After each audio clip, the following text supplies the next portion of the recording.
human civilization is very, very old.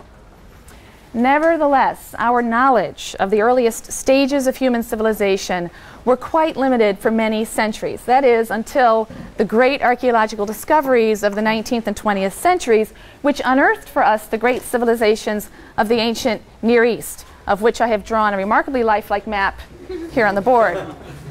Mediterranean. I always start with the Mediterranean Ocean, the Nile River, the Tigris, and the Euphrates.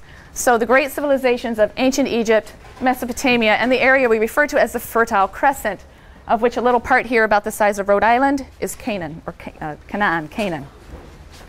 And archaeologists in the 19th and 20th centuries were stunned to find the ruins and the records of remarkable peoples and cultures, massive, complex empires in some cases, but some of which had completely disappeared from human memory.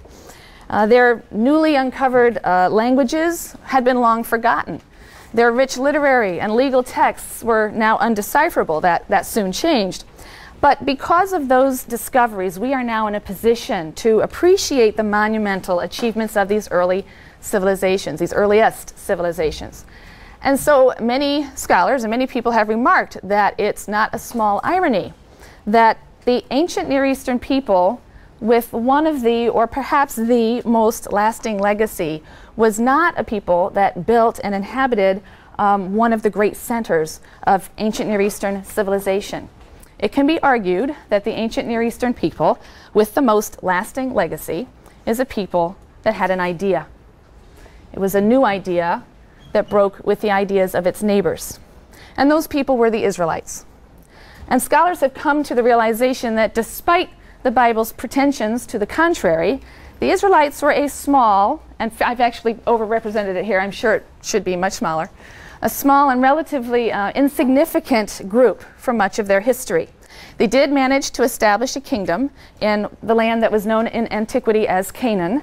Around the year 1000, they probably succeeded in subduing some of their neighbors, collecting tribute. There's some controversy about that. But in about 922, this kingdom divided into two smaller and lesser kingdoms that fell in importance. The northern kingdom, which consisted of 10 of the 12 Israelite tribes, and known confusingly as Israel, was destroyed in 722 by the Assyrians. The southern kingdom, which consisted of 2 of the 12 tribes, and known as Judah, managed to survive until the year 586, when the Babylonians came in and conquered and sent the people into exile. Capital, Jerusalem, fell. Conquest and exile were events that normally would spell the end of a particular ethnic national group, particularly in antiquity. Conquered peoples would trade their defeated God for the victorious God of their conquerors, and eventually there would be cultural and religious assimilation, intermarriage, that people would disappear as a distinctive entity. And in fact, that is what happened to the 10 tribes of the northern kingdom to a large degree. They were lost to history. This did not happen to those members of the nation of Israel who lived in the southern kingdom, Judah.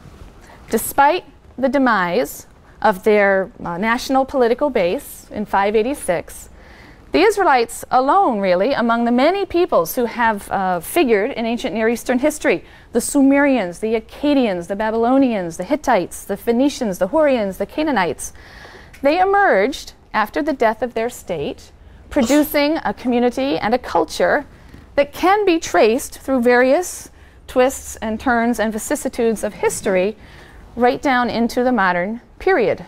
That's a pretty unique claim.